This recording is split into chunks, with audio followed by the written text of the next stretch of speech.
This is Tuesday Talks at 10:30. I'm Evidential Medium Stacy Niedenthal, and this is a time where every Tuesday at 10:30 in the morning, we get together, we sit together, and we talk about different things that feels like it's been placed on my heart that I need to share. It's not an angel card reading. It's not a mediumship reading. It's just a time to sit and chat. So grab your coffee, your tea, your Danish, your yogurt, whatever it is, and let's just sit down and chat for a little bit, shall we? So, good morning, good morning, good morning. Come on in. Good morning. Hopefully I can see your comments. If not, I will get back to you afterwards. So, Tuesday Talks at 10:30. Evidential Medium Stacy Niedenthal. I am, I'm a child of God, spiritual healer, and medium. And I have the ability to channel spirit using love and light for our higher goods. I'm not the medium that says I see death all around you and you're going to be dead in 10 days. My gift, my prayer is always that God connects with spirit, connects with angels, connects with me, and helps me to give you a healing message. Today, we are going to talk about Divine Masters, Ancient Wisdom, activations to connect to our universal spirit guides. Interesting, right? Oh, because I have a slow connection. Hopefully I'm not frozen up right now. So, first things first, I'm in Bel Air, Maryland right now. I think I have a few seats left for the intimate group reading tonight. If you're interested, reach out and let us know. I'll be back in Bel Air September 23rd. I'm doing a combination Hogwarts tea tasting with a gallery reading October 27th at Hip Gypsy Emporium. October 28th, I'll be at Kismet Epiphany. And then we've got the women's retreat in October 17th through the 19th. I believe the dates are in Pigeon Forge, Tennessee.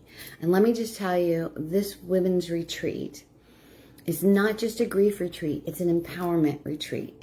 We're going to look at past life regressions. We're going to do a full moon release. We're going to have, of course, gallery readings and sessions like that. We're going to talk about crystals and stones and how to use oracle cards. But it's opening up to that inner goddess. And I'm probably going to put some things in there about this book that I'm currently reading. So, I was recently at Omega Institute in New York. So I was there Friday, Saturday, and Sunday studying with Tony Stockwell.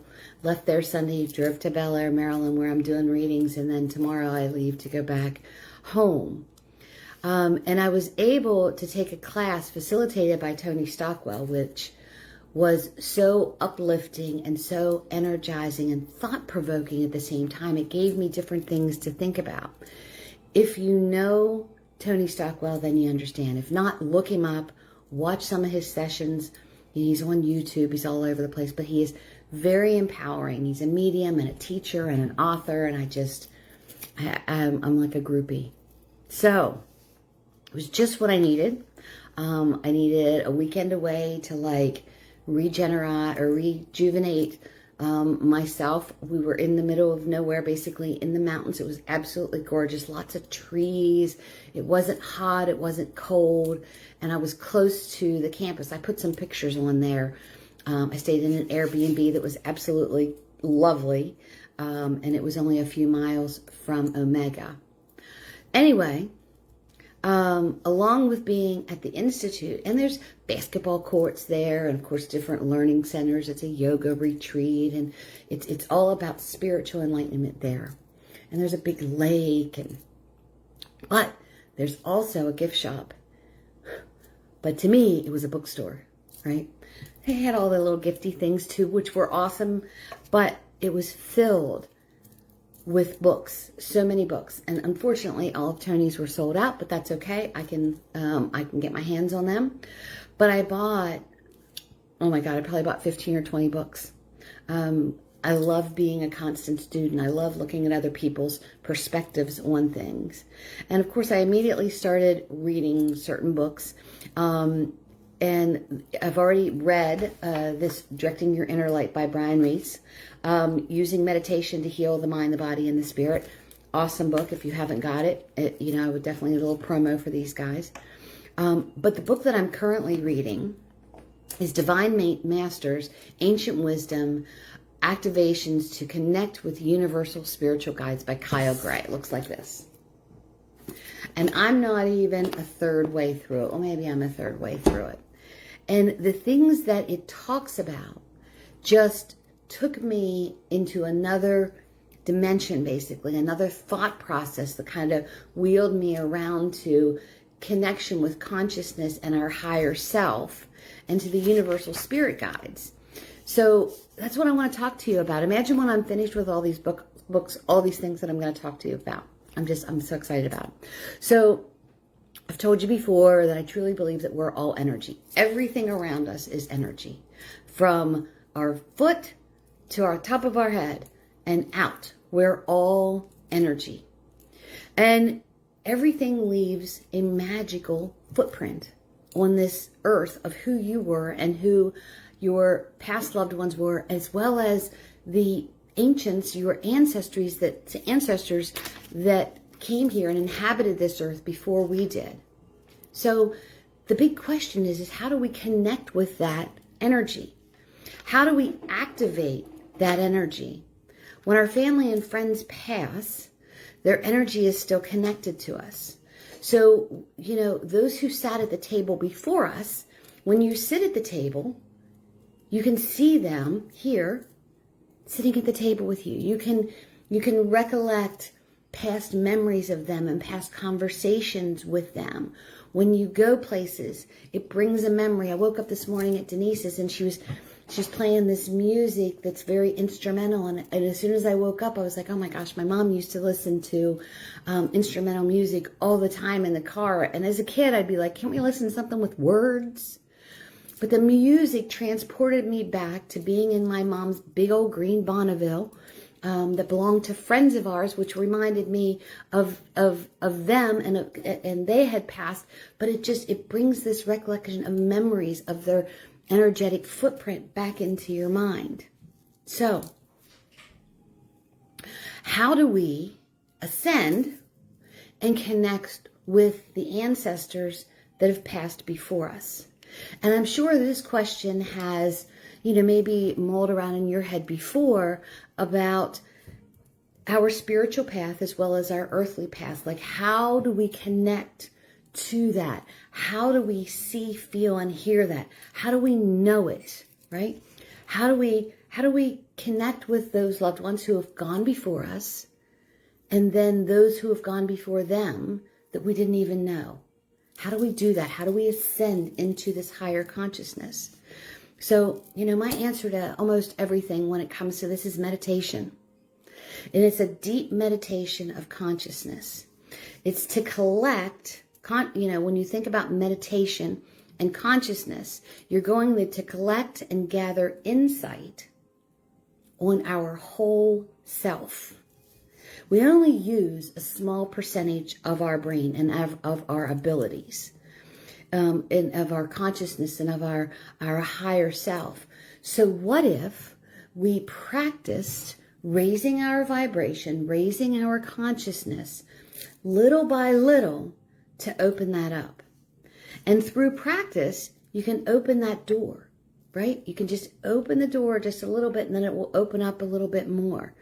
And if you continue to practice it, I'm sure we've all been in a room where there's a door adjacent to us or beside us, and all of a sudden it opens a little bit, and then it just continues to open. That's what meditation, practicing that will do for you. It will open the door a little bit, and then all of a sudden it will just automatically open, and this light will come through. And if you trust the insight that comes, maybe it's in flashes.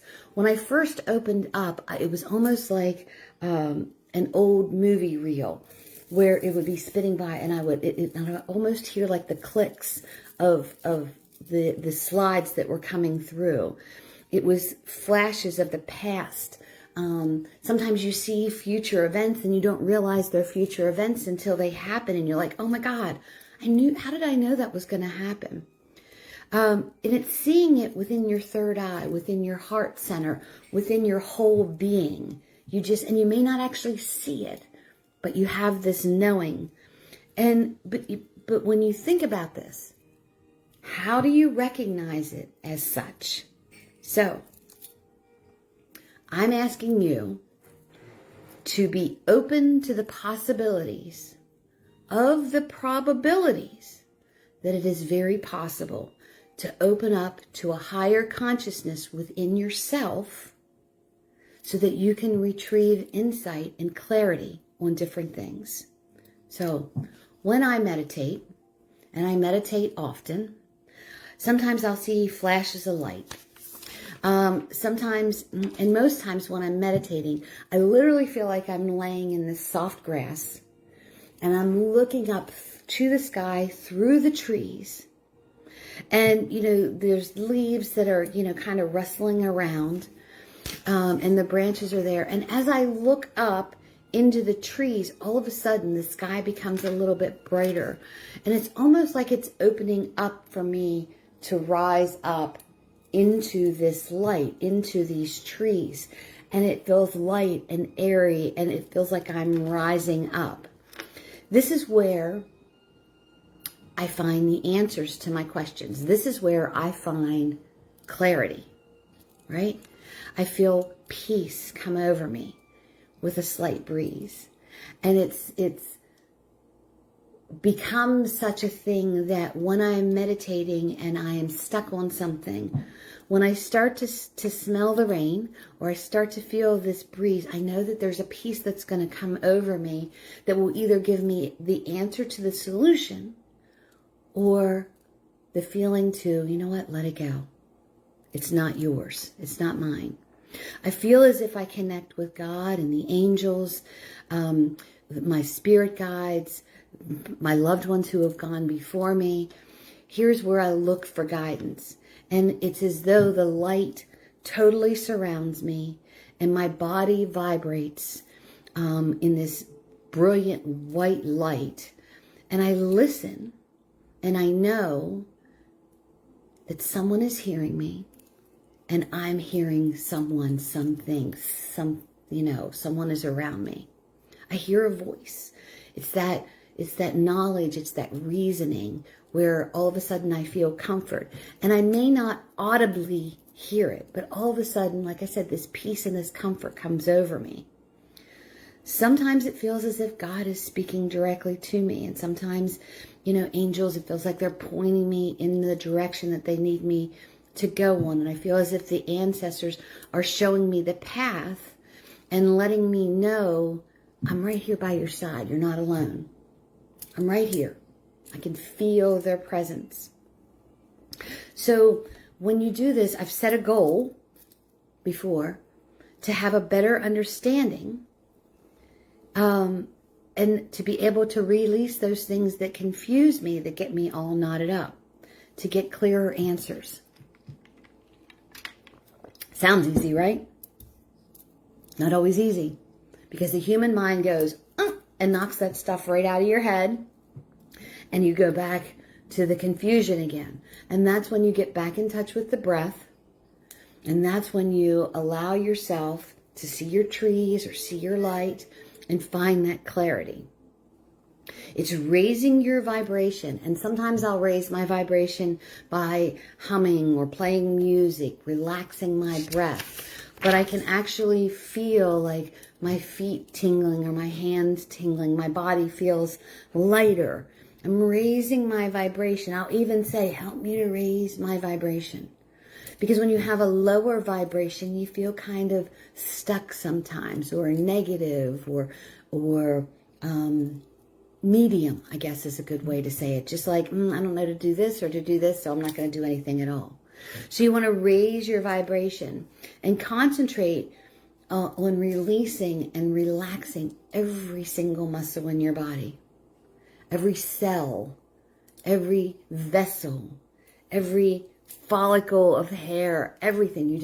Everything just needs to relax and flow, right? All of these things that I'm talking about are in this book. Hold on, I lost my train of thought. And you know, it's funny because I knew what to do without the book because I was divinely guided on what I needed to do. But the book, of course, speaks about more things. It speaks about karmic lessons. Okay? And this is the chain of actions in the events. And I've always thought that it simply meant what comes around goes around. So here's something that gave me a to think about. Because karma, like I said, what comes around goes around. But the fact is that I've learned that it's so much more than that. Oh, hi, Eli. When you think about what comes around goes around, it is putting emphasis on the punishment. Right? Because when someone wrongs you, you think to yourself, karma, right? But it's less about the punishment and it's more about the actions that you do with purpose for your cosmic lessons, for your cosmic impressions on this earth. And I quoted the line right from the book where it said, it is less about the punishment and more about the actions that you do with purpose. Because there was no better way to describe it. I thought, how do I say that in a different way? But there's no better way to describe it. My karma depends on my actions and the things that I do with purpose. It's about compassion and kindness and, of course, purpose. It's living a life of heart-centered kindness. It costs you nothing to be kind. If you're able to practice and achieve this living from the heart, you'll have fewer challenges. And not that you won't have any challenges, but they will be easier to maneuver. And the easier challenges, because of the way you live on purpose, will carry on from this lifetime to the next lifetime, from your generation to future generations. And this made so much sense to me. We always think about things on the negative aspect. You're going to get yours. Karma's going to bite you in the ass. No, let's think about living our life on purpose for our good karma to be received and then flow out. Make sense? Are you with me? If I do positive things, if I live in a positive light, it'll be felt, it'll be seen, and it will come back to me. And I don't want to do it so that, how do I say that? I don't want to do it falsely in thoughts of this is what I'm going to receive, so I have to act a certain way. It is pulling it from the heart, believing it from the heart, and living it from the heart to give it out and then to receive it. It's less about the consequences of others. If you think about what comes around goes around, that's all about the consequences. So if you turn it around and you think about what I can send out instead of the consequences of others, life will be a lot easier. Okay. So this karma is, karma is different for everyone. You know, and our ancestors before us paved a path so that hopefully there wouldn't be as much struggle upon us. I mean, you know, I want for my kids and my grandkids to have a better life than I have. I want them not to struggle the way that I struggled.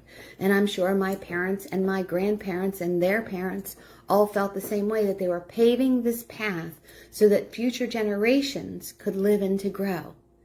And when you think about that, it's like a house that has been in the family for years. I have an uncle who has since passed, but he has a farmhouse that has been in his family for, I think, 4 or 5 generations, right? He lived there, his parents lived there, his grandparents lived there. His son, who is, I guess my age, maybe a little older, is now running the farm with his son, who's in his probably 20s or 30s. So there's 2 more generations attached to this farmland. All right? So it's this planting the seed and growing the seed so that future generations can profit off of the plenty of the land. It's believing that we can overcome things. If you believe you can overcome it, then you will touch base with knowing that you have the mental and the spiritual capacity and all the resources inside of you and attached to your higher self, to consciousness, to the thought process of how do I do this? How can I achieve this? It is stopping and thinking about it and listening. So it's all been created for us, by us, and the karma is figuring out the solutions. So karma isn't always the consequences. It's figuring out the solutions to the problems. It's figuring out, it's facing the adversities and conquering them. Not just ourselves, but our future generations, our future lifetimes, if you believe in reincarnation. Once we resolve it in this lifetime, we're probably not going to have to resolve it in the next lifetime. I mean, I can't tell you that for sure because I haven't, I do feel as if I have died and come back a couple times, but that's another thing. But I can't instantly die and then come back and say to you, "Ooh, I was right," right? And I looked at this and I kind of chuckled because our ancestors may think of this as a type of initiation for us into our spiritual consciousness. How we handle certain situations, spiritually, financially, lovingly, how we handle it is kind of an initiation into our higher self. And when I thought about that, I mean, did a light switch just go on for you guys? Because it sure as heck went on for me. All of a sudden I was like, oh my gosh, that makes sense to me. Our ancestors or our ascended masters or our guides, they all live heart-centered. So letting go of someone else's poor decisions that you allow affect your energy. It's time to let go of that and not to let it stick to your energy and affect your life. And it sounds like a lot to do, and it is a lot of work. I mean, I've, been struggling with something, and I've been working through it and trying to release it through meditation. For some reason, I take it back, and then I give it back, and then I take it back. But I know eventually I will be able to, this is that initiation, thank you. I will be able to release it and let it go and rise above it. So when I think about this, it sounds like a lot of forgiveness and healing. Excuse me, of generational misfortunes.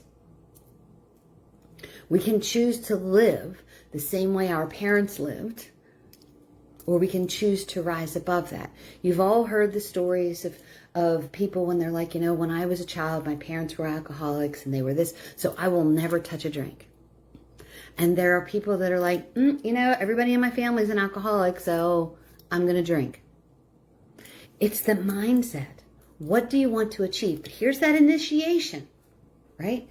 Here's that fork in the road where your ancestors, where God, where the angels say to you, what do you want to do? You have free will. Do you want to take this road and live the same way? Or do you want to take this road and live a different way?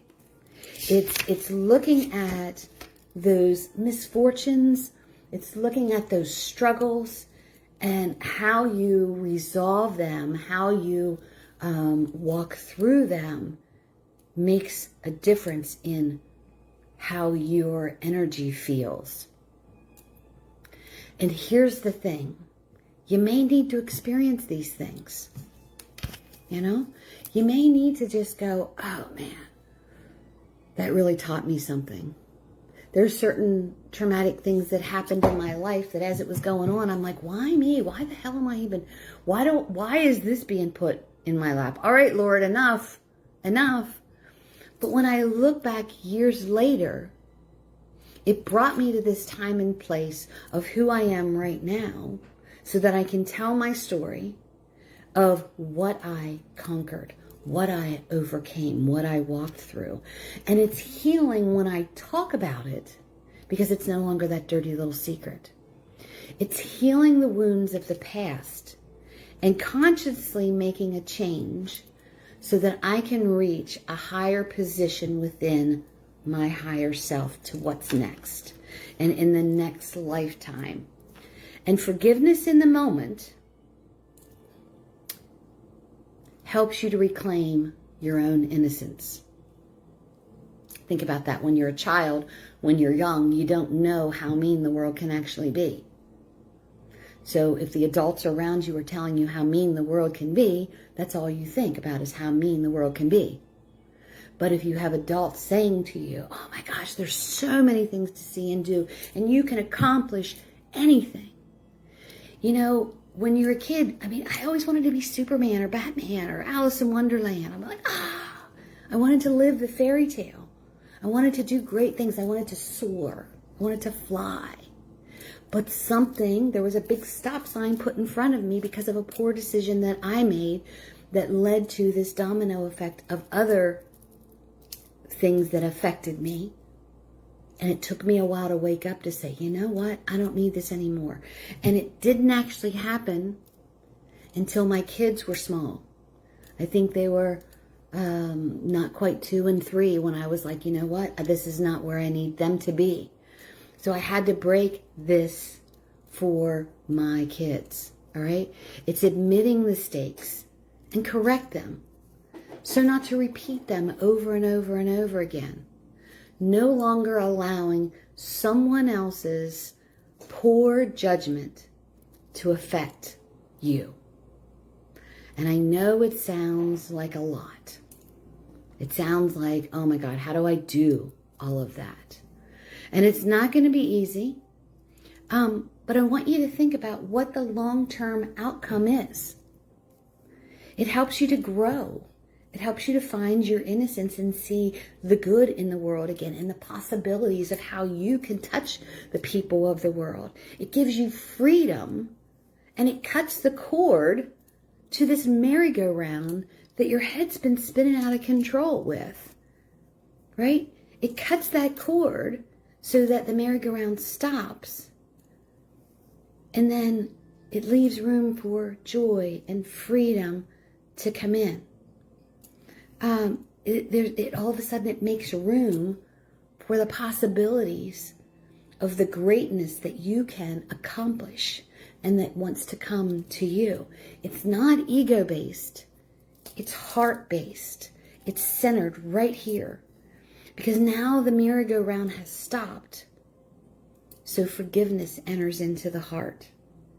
And the heart center allows you to live in love and to send it out.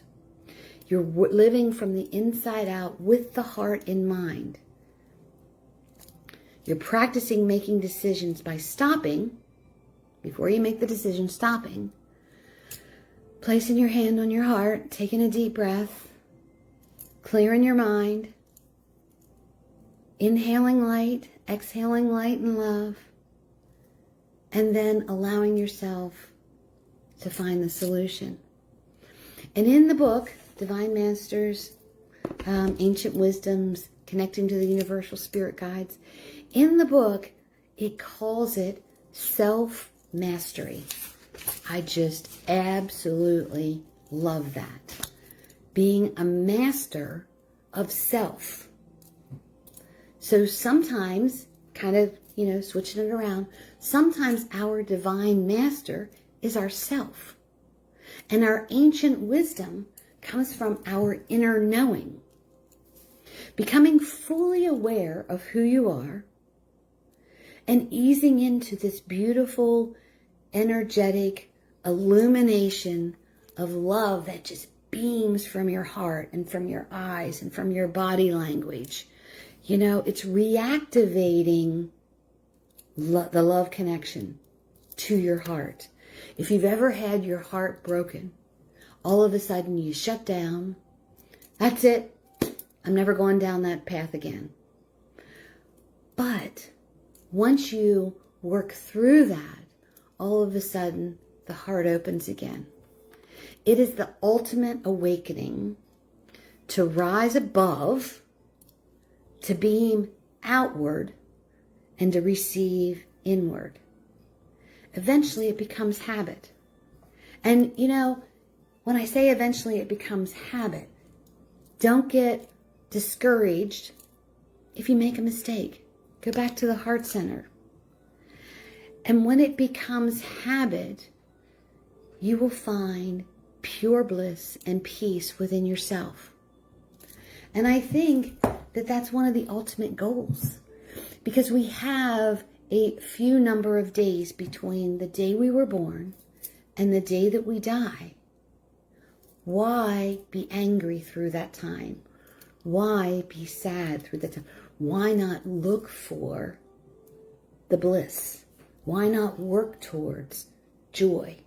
Why not do things from the inside out and feel heart-centered?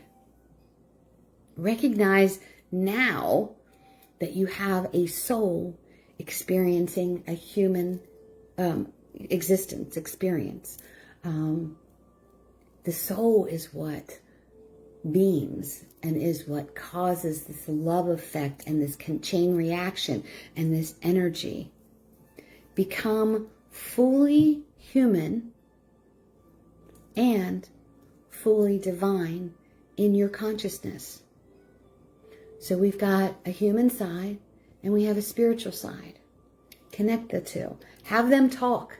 Have them become BFFs. Experience your hopes and your dreams and things that you're passionate about. Talk about them. Put a plan in motion. Try to do it. The soul longs for connection. The soul longs for connection and oneness.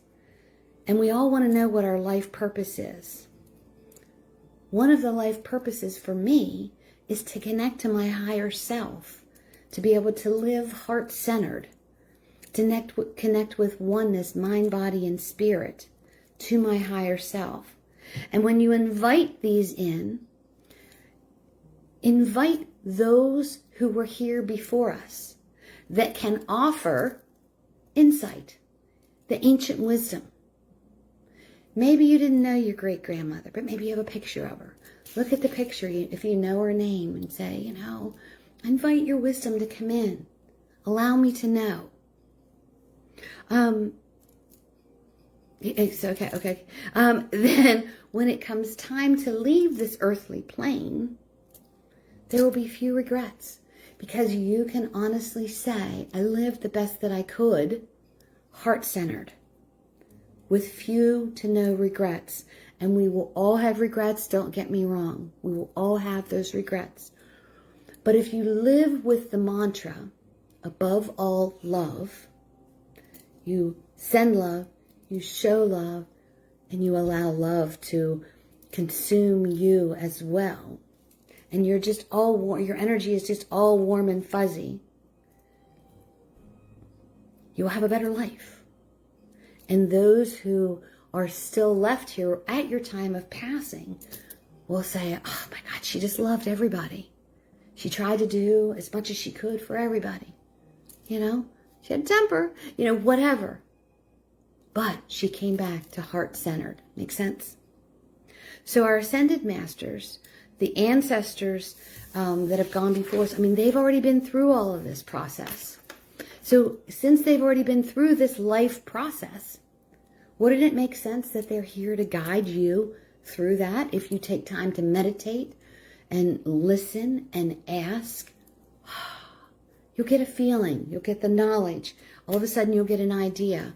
It's not coincidence. Trust me, it's not coincidence. They're giving you messages. They're showing you signs. Many people, many people do many great things. And those great things that they do allow them to break free from karmic afflictions? Don't you want to be part of the many great people? We're all great and perfect in God's eyes. Our self-confidence, our spiritual mutilation is what stops us and gets in our own way. Yes, there are people that help us to stumble, but if we go back to the thought process of saying, I'm not going to let someone else's bad judgment affect my energy. I'm going to conquer it and I'm going to move through it. They've all learned their spiritual lessons and they're sharing their wisdom with us. If you clear your thoughts and open up and invite them and trust the knowing and trust what you see, the more you put this into practice, the more you will learn, the more you will feel and see and understand. You can learn a lot in your quiet time. You really can. And there's times I'll get quiet and I'll read a book and I feel like I'm jumping into the pages. It's so weird. And reading to me is a form of meditation. But after I read, then I have to sit back and think about it and write about it and get my wisdom from it. Lesson 1 for this activation, for this cosmic connection with your spiritual guides, with your higher self, can be a bumpy one. So jump in your 4-wheel drive, clean off the windshield, and buckle up. But you can drive through it. The more you drive through, the more lessons that you will learn. And the more determined you are and the more loving you are, will aid you and help you in living the life you love and loving the life you live. This has been my message to you from day one. Love your life. You're here for a very short time. Live it. Love it. Embrace it. Take chances. Take opportunities. If you make a mistake, so what? You've learned a lesson. But today, as every single day, I pray that you all are living the life you love and loving the life you live. If not, you're the only one that can change it. Maybe check in with the divine masters and the ancient wisdoms and activate to your higher self and to your universal spirit guides. All right, guys, I will see you next Tuesday at 10:30. I'm here in Bel Air, Maryland. Remember, I still have a few seats left tonight, but lots of things going on. The women's retreat in Pigeon Forge, Tennessee. If you're interested, man, get in touch with me. I'd love to talk to you about it. All right, guys, I will talk to you next week. Peace out. I love you. Live in love. Don't let this is the main takeaway for me where I was like, oh, I get it. Don't let the actions, the poor decisions of other people affect my energy. All right, guys. Peace.